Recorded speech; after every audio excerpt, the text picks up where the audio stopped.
ವಿದ್ಯಾರ್ಥಿನಿಯರೇ, ಪೋಷಕ ವರ್ಗದವರೇ, ಕುಲಬಾಂಧವರೇ ಹಾಗೂ ವೇದಿಕೆ ಮೇಲೆ ಉಪಸ್ಥಿತ ಆಹ್ವಾನಿತ ಗಣ್ಯರೇ ಮತ್ತು ಈ ಕಾರ್ಯಕ್ರಮದ ಗೋವಾಹಿಗಳಾದಂಥ ಕಾಗಿನೆಲೆ ಮಹಾಸಂಸ್ಥಾನದ ಪರಮ ಪೂಜ್ಯ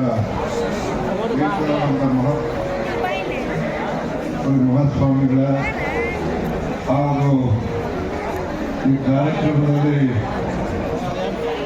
ಸನ್ಮಾನವನ್ನು ಸ್ವೀಕರಿಸಿದ್ದ ಸಮಾಜದ ವಿವಿಧ ಕ್ಷೇತ್ರಗಳಲ್ಲಿ ದುಡಿದಂಥ ನನ್ನ ಬಂಧುಗಳೇ ಹಾಗೂ ದಾನಿಗಳೇ ಮತ್ತು ಮಾಧ್ಯಮದ ಗೆಳೆಯರೇ, ಬಂಧುಗಳೇ, ಇದೊಂದು ವಿಶೇಷವಾದ ಕಾರ್ಯಕ್ರಮ. ಹಾಗೂ ನೂತನವಾಗಿ ವಿಧಾನ ಪರಿಷತ್ತಿಗೆ ಆಯ್ಕೆಯಾಗಿರ್ತಕ್ಕಂಥ ಸೋದರ ಸುವರ್ಣನವರೇ ಹಾಗೂ ಬಂಧುಗಳೇ, ಈ ವೇದಿಕೆ ನಿಜವಾಗಿಯೂ ಕೂಡ ಬಹಳ ಆನಂದದಾಯಕವಾದಂಥ ಸಂತೋಷದಿಂದ ಮಾಡುವಂಥ ವೇದಿಕೆ. ಅದರ ಕಾರಣ ಪರಮ ಪೂಜ್ಯ ವಿಶ್ವನಾಥ ಮಹಾಪೂಜ್ಯರು ತಮ್ಮ 24 ವರ್ಷಗಳ ಹಿಂದೆ 30 ಜನ ವಿದ್ಯಾರ್ಥಿಗಳಿಗೆ ಈ ಒಂದು ಯೋಜನೆಯನ್ನು ಪ್ರಾರಂಭ ಮಾಡಿ ಇವತ್ತು 1300 ಮಕ್ಕಳಿಗೆ ಅವರು ಅವರೇ ಹೇಳಿದಂತೆ ಈಗ ಇನ್ನೂ ಹೆಚ್ಚಿನ ಜನ ಬಂದಿದ್ದಾರೆ ಅಂತಕ್ಕಂಥದ್ದು ಕೂಡ ತಿಳಿಸಿದ್ದಾರೆ. ಅವರೆಲ್ಲಕ್ಕೂ ಕಾರಣಕರ್ತರು ಅಂತ ಹೇಳಿದ್ರೆ ಪರಮ ಪೂಜ್ಯ ಮಹಾಸ್ವಾಮಿಗಳು. ಅವರಿಗೆ ಸಹಾಯ ಮಾಡಿದಂಥ ಡಾಕ್ಟರ್ ರಾಜವರ್ಧನ್ ಅವರ ಎಲ್ಲ ಸಮೂಹಕ್ಕೆ ನಾನು ಮೊದಲನೇದಾಗಿ ಧನ್ಯವಾದ ಹೇಳ್ತೇನೆ. ಯಾಕೆ ಅಂತ ಹೇಳಿದ್ರೆ ಅವರೇ ಮಾತನಾಡುವಾಗ ಬಹಳ ಸವಿಸ್ತಾರದ ವಿಚಾರಗಳನ್ನು ಮಾಡಿದ್ದಾರೆ.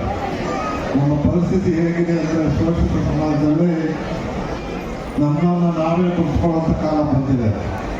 ಇಷ್ಟಾದರೂ ಸಂತೋಷ. ಈ ರಾಜ್ಯದಲ್ಲಿ ಮೊದಲು ಕಂಡಂಥ ಬದಲಾವಣೆ ಏನಪ್ಪ ಅಂತ ಹೇಳಿದ್ರೆ, ಈ ಸಮಾಜವನ್ನು ಕಟ್ಟಲು ಅನೇಕ ಜನ ದುಡಿದಿದ್ದಾರೆ. ಕೊಲ್ಲೂರು ಮಲ್ಲಪ್ಪನವರಾಗಿ ನಮ್ಮ ಇತ್ತೀಚಿನ ನಾಯಕರಾದಂಥ ಸಿದ್ದರಾಮಯ್ಯನವರವರೆಗೆ ಅನೇಕ ಜನ ನಮ್ಮ ಸಮಾಜವನ್ನು ಕಟ್ಟಲು ಪ್ರಯತ್ನ ಮಾಡಿದ್ದಾರೆ. ಅವರು ಇವತ್ತು ಕುರುಬ ಅಂತ ಹೇಳಿ ಎದೆತಟ್ಟಿನಿಂದ ಮಾಡಿದಂಥ ಕೀರ್ತಿ ಸಿದ್ದರಾಮಯ್ಯನವರದು ಅಂತ ಹೇಳಲಿಕ್ಕೆ ಹೆಮ್ಮೆ ಆಗ್ತದೆ.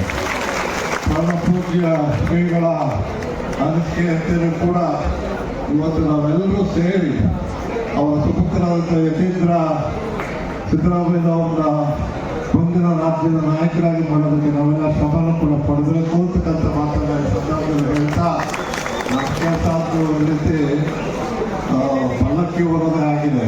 ಯಾರೂ ಪರವಾಗಿಲ್ಲ, ಪಲ್ಲಕ್ಕಿ ಹೊತ್ತರೂ ಕೂಡ ಪಲ್ಲಕ್ಕಿಯನ್ನು ಹೊತ್ತಂಥ ಜನ ಸಮಾಜ ಸೇವೆ ಮಾಡಿ ರಾಜ್ಯಕ್ಕೆ ಕೀರ್ತಿ ತಂದಂಥ ಸಂದರ್ಭದಲ್ಲಿ ನಮ್ಮಂಥ ಸಮಾಜಕ್ಕೆ ಕೆಲಸ ಮಾಡಿದವರಿಗೆ ಅದಕ್ಕಿಂತ ಬೇರೆ ಸಂತೋಷ ಇಲ್ಲ ಅಂತಕ್ಕಂಥದ್ದನ್ನು ಈ ಸಂದರ್ಭದಲ್ಲಿ ಹೇಳ್ತಾ, ಈ ಕಾರ್ಯ ಒಂದಂತೂ ಸತ್ಯ, ಬಹಳ ವಿವಿಧ ಕ್ಷೇತ್ರಗಳಲ್ಲಿ ಕೆಲಸ ಮಾಡಿದಂಥ ಬಗ್ಗೆ ಮಾಡಿದ್ದಾರೆ ಅಂದರೆ ನೀವು ಕೂಡ ಸಮಾಜದ ಎಲ್ಲ ಪ್ರಾಕಾರಗಳಲ್ಲಿ ಬರಬೇಕು ಅಂತಕ್ಕಂಥದ್ದೇ ಪರಮ ಪೂಜ್ಯ ಶ್ರೀಗಳ ಆಶಯ.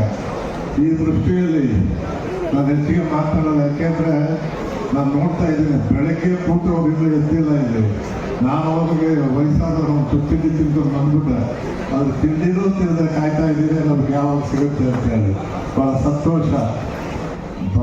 ಬೀದರ್ನಿಂದ ಚಾಮರಾಜನಗರವರೆಗೂ, ಕೋಲಾರದಿಂದ ಹಾಸನ, ಚಿಕ್ಕಮಗಳೂರವರೆಗೂ ಬಂದಿರತಕ್ಕಂಥ ನೀವು ಈ ಸಮಾಜದ ಮುಂದಿನ ಏಳಿಗೆಗೆ ದುಡಿತಕ್ಕಂಥ ವಿದ್ಯಾರ್ಥಿನಿಯರಿದ್ದೀರಿ. ನಮಗೆ ಬಹಳ ಜನ ಸನ್ಮಾನಿತರಲ್ಲಿ ಒಂದು 2-3 ಜ್ಞಾಪಕಗಳು ತಪ್ಪಾಗುತ್ತೆ.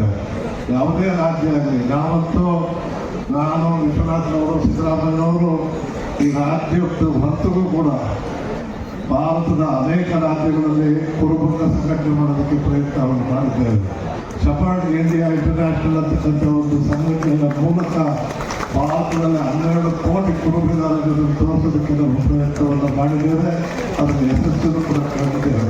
ವಿಶಿಷ್ಟವಾದಂಥ ಅತ್ಯುನ್ನತ ಪ್ರಶಸ್ತಿಯನ್ನು ಪಡೆದಂಥ ಒಬ್ಬ ನಾಯಕನನ್ನು ಸಮಾಜದಲ್ಲಿ ಪರಿಚಯ ಮಾಡಿರ್ತಕ್ಕಂಥದ್ದು ಗುರುಗಳ ಒಂದು ಆಸೆ. ಅದೇ ರೀತಿ ಪದ್ಮಶ್ರೀ ಏನು ಓದಬೇಕು ಅನ್ನೋದ್ರ ಬಗ್ಗೆ ನೀವು ಚಿಂತನೆ ಮಾಡಬೇಕು. ಯಾಕೆ ಅಂತ ಹೇಳಿದ್ರೆ ಇದು ಒಂದು ಟರ್ನಿಂಗ್ ಪಾಯಿಂಟ್. ಎಲ್ಲರೂ ಕೂಡ ಬರೀ ಇಂಜಿನಿಯರ್ ಆಗಬೇಕು, ಕಂಪ್ಯೂಟರ್ ಓದಬೇಕು ಅನ್ನೋದನ್ನು ಹುಚ್ಚನ್ನು ಬಿಡಿ. ಕಂಪ್ಯೂಟರ್ ಕಾಲ ಇವತ್ತು ಕಡಿಮೆ ಆಗಿದೆ. ಕಂಪ್ಯೂಟರ್ ಓದೋರು ಯಾರು ಕೂಡ ಇವತ್ತು ಡ್ರೈವರ್ ಆಗಿ ರೋಡ್ಕೊಳ್ಳುವಂಥ ಪರಿಸ್ಥಿತಿ ಬಂದಿದೆ. ಬೇರೆ ಬೇರೆ ವಿದ್ಯಾಭ್ಯಾಸದಲ್ಲಿ ಬೇರೆ ಬೇರೆ ಪ್ರಕಾರಗಳು ಬೇಕಾದಷ್ಟಿವೆ.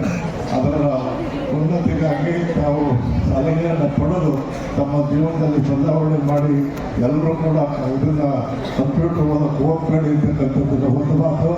ಎರಡನೇದು, ಕಂಪ್ಯೂಟರ್ ಏನು ನಿಮ್ಮ ಮೊಬೈಲ್ ಇದೆ, ದಯವಿಟ್ಟು ಮೊಬೈಲ್ ಬಿಡಿ, ಪುಸ್ತಕ ಹಿಡಿಯಿರಿ. ಮೊಬೈಲಿಂದ ಏನು ಒಳ್ಳೆಯದಾಗಲ್ಲ. ಇದೆ ಅದು ಉಪಯೋಗ ಬರೋದ್ರ ಮಾತ್ರ ಸರಿ, ಇಲ್ಲದೆ ಜೀವನವನ್ನು ಹಾಳು ಮಾಡುತ್ತೆ ಅಂತಕ್ಕಂಥದ್ದನ್ನು ಹೇಳಿ ಹೆಚ್ಚು ನಾನು ಮಾತನಾಡಿದೆ.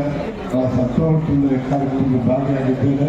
ಇನ್ನು ಮುಂದಿನ ಕಾರ್ಯಕ್ರಮ ಪ್ರತಿಭಾ ಪುರಸ್ಕಾರ ಕಾರ್ಯಕ್ರಮ ಎಲ್ಲ ಜಿಲ್ಲೆಯವರನ್ನು ಕರೀತೀವಿ. ಪ್ರತಿ ಜಿಲ್ಲೆಯವರು ಸಮಾಧಾನ ಬಂದು ವೇದಿಕೆ ಮೇಲೆ ಕುಳಿತು ಪ್ರಶಸ್ತಿ ಪತ್ರ, ಕಂಬಳಿ ಮತ್ತು ಒಂದು ಪ್ರೋತ್ಸಾಹ ಧನ ಇದನ್ನು ಸ್ವೀಕರಿಸಬೇಕು. ಯಾರು ಗೊಂದಲ ಮಾಡ್ಕೋಬೇಡಿ.